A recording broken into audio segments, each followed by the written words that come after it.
For a second, just a small second, a look of marvel came over Dan's face, as though he'd been stuck with his hand inside the cookie jar. Simply as quickly as it appeared, that expression left and turned into changed with a type, worrying appearance. "I'm sorry, honey, I don't understand an awful lot about your mother. Handiest I've ever met her a few instances myself." He paused for a minute to eliminate his analyzing glasses and set them on his desk. "I'm sorry to say this. However, I assume it's additionally truthful to mention that there had been a lot of things your dad saved for himself. I desire he'd spread out his struggles. We all do. Kay, I'm sorry to hassle you," I stated, beginning to walk away. "Howdy hi there. Don't depart yet. Is there something else that is bothering you? Properly. The component is, I trailed off and appeared down on the floor. I didn't recognize how to say it, that I thought my dad was murdered. I started out doubting myself and changed into worried that when all the issues I've had, that I might sound crazy. It's Kay. Aaron, you could tell me. I don't think my dad wrote to be aware. It's not his handwriting. It doesn't fit." I spat out. "Aaron," Dan stated, sounding really disenchanted, "I concede we had this all behind us. Did you take your meds today?" "Sure. I'll call Dr. Z first element day after today. We don't need you to have any other intellectual break. I'm certain the therapist can get you in for an emergency consultation as well," he said at the same time as scribbling down a few notes on his post-it stack. "You already know what. You are proper. I'm overthinking this all. I'm simply going to go get some relaxation." I didn't look forward to a response. I turned and moved quickly into my room, final and locking the door behind me. Deep breaths. I think to myself, deep breaths. I took some moments to compose myself. Earlier than sitting down on my chair, I unclenched my hand. Letting the antique submit it, was aware that I had swiped off Dan's desk and fell onto mine. The words stated, "Pick up prescription for Aaron." The E changed into written with a curved backline. I positioned it next to the alleged suicide, "Be aware." The handwriting from Dan's "Submit it, be aware" was useless. Dan wrote this suicide word, not my dad. Hours exceeded whilst I sat at my table, looking at the notes, grasping the new fact of the situation. A dozen thoughts crossed through my mind as to what would possibly have happened, what position Dan had performed in my father's dying. Molly had knocked on my door and attempted to coax me out for dinner. I declined, saying that I wanted a few rest. My therapist called too. Surely he had acquired a call from Dan. I neglected his call. Questioning Dan was seeking to make me suppose I'm crazy. "What are you hiding, Don?" I asked myself. It became 11 p.m., and I used to be positive Dan and Molly had gone off to the mattress. I pulled out that antique business card that I had kept for the last few years. At the top, in blue handwriting, the card study, Tamitha Tilley, detective. I pulled out my cellular phone and dialed the number, hoping that she could pick it up. Listening to the tone, I couldn't help, however, reflect on consideration on that day years ago, trying to call my dad, not knowing he'd become already useless, laying on his bed with his brains splattered throughout the wall. "This is Detective Tilley." The voice startled me. I was so lost in that terrible memory that I forgot about the present. "Good day. Is every person there?" Detective Tilley requested from the other side of the road. "Yeah, sorry. My name is Aaron Turbines. Years ago, you labored in my dad's case. Darren Mills? I bear in mind you." "Yeah," she stated, in a kind voice, with a touch of disappointment.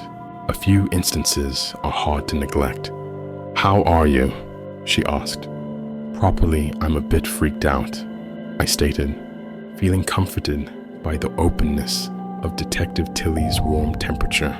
The thing is, I began to pace the floor, now not in reality positive how to mention it.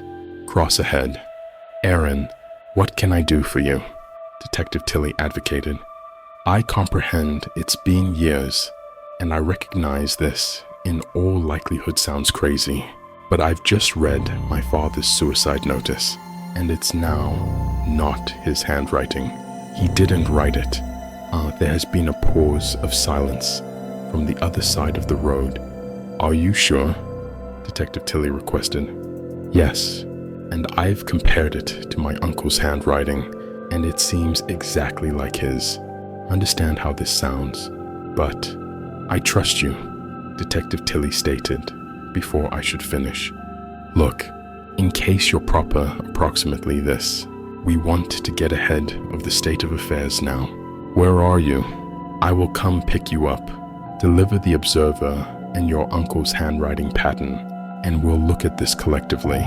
Until it felt so right to pay attention to her and say that she believed me.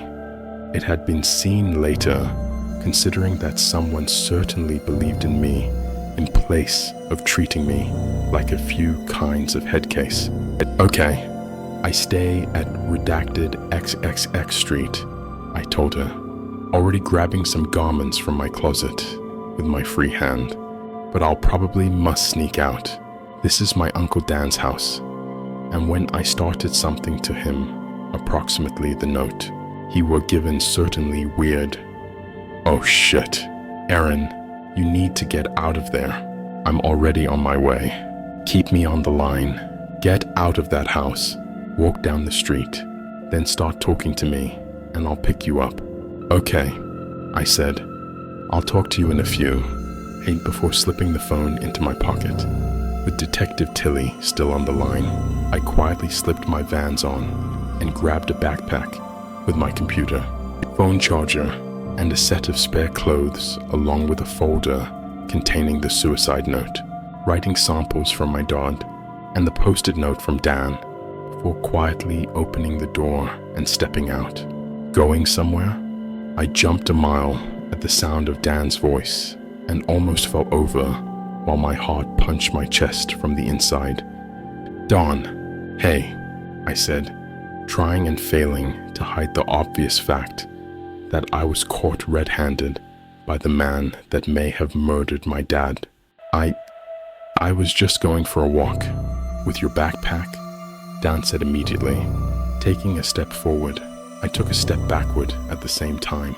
Yeah, just in case I get hot and need to take my jacket off. Dan took another step forward, and I took another step backward to keep out of arm's reach. Look, we just want to keep you safe. You've made so much progress.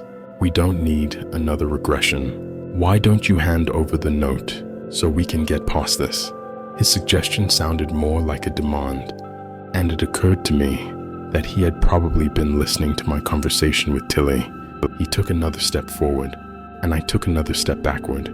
No, I said. It's mine, and it belongs to me. You know, you should remember who took you in and put up with all your psychotic breaks before you go making crazy accusations about the people who care for you. His usually cheerful voice now sounded dangerous and sharp, and he took another step forward. I realized that I was all but cornered. He stood between me and the door. Give it to me now, he demanded, no longer able to maintain the Mr. Nice Guy facade. He lunged at me. I turned to run, but his hand caught my backpack, ripping me backward. I landed hard on the floor, smacking my head on my chair on the way down. Get off me, I shouted, and started kicking my feet at him. He ripped the backpack away, but I held onto it with both hands on the straps. He pulled again, even harder, and the seam in the strap started to rip.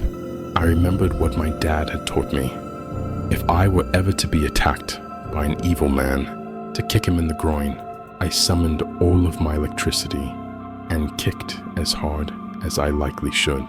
Placing my lower shin proper between Dan's legs, he permitted the cross of the backpack and fell to his knees, while I fell backward toward the window. "You stupid bitch," Dan yelled as he commenced to arise. I was already pushing the display screen out of the window, and simply as he rose, lower back to his toes, I jumped out of the window, touchdown in the trees 4 toes beneath. I scrambled to my FT whilst wiping the blood far away from the reduce on my brow created through my collision with the chair. I heard a thud behind me and turned to look that Dan had already made it via the window. All I could do now changed into running. I made it approximately 10 toes away. Earlier than something difficult hit my head. My imaginative and prescient flashed, and the next thing I knew, I was on the floor with Dan standing over me, a massive rock in his hand. "Drop the rock or I'll shoot." I regarded Detective Tilly, standing 20 FT away, her pistol drawn and pointed proper at Uncle Dan. Appearance: "This is only a large false impression," Dan said desperately while losing the rock. "Put your arms on your head and get for your knees," Tilly demanded as she walked forward. Pistol nevertheless drawn, Dan dropped to his knees even as I started to crawl away. "Now lay down on your stomach," Tilly demanded as she carefully navigated behind him. "She's having a mental break. She wishes to assist," Don pleaded, but Tilly ignored him.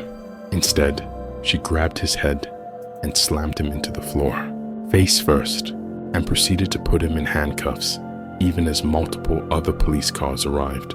A lot happened within the following few weeks. I spent a couple of days inside the medical institution, being treated for a critical concussion. Detective Tilly stopped in a couple of times to test me and maintain me up to date. Tomorrow, she had the case reopened to be investigated as a homicide, with the suicide word being a key piece of proof. Dan was arrested that night for assault. Detective Tilly had heard the complete issue over the telephone and witnessed him hit me in the head with the rock, whilst puzzled about the homicide. But he refused to talk and lawyered up. Rather, they grew to interrogate Aunt Molly. It took her less than an hour to crack and confess to everything. As it turns out, it wasn't just my mom who became addicted to drugs. All of them were. Aunt Molly, Uncle Dan, even my dad. One night, while I was just a toddler, things got out of hand while they were being used, and my mom overdosed. They didn't need to visit the police because they might all visit prison, and guardianship of me would have been given to the state. As an alternative, my dad and Dan disposed of her frame and played it off as though she had walked out on us. They all got clean after that, and my dad made it his goal to be the best dad he could be. The night my dad died, my dad admitted to Dan that he couldn't hold on to the secret anymore. Now that I was an adult, he planned to confess to the authorities what had happened 18 years ago. This didn't sit well with Dan, so Dan killed him and made it look like a suicide to keep Molly and himself out of prison. It was a lot to grasp, but ultimately, I feel much better finally understanding the truth. I've forgiven my dad and can finally move on with my life and continue to college. I know that, even though he's gone, Dad will always be with me. After all, we're a team, and together, there's nothing that we can't handle.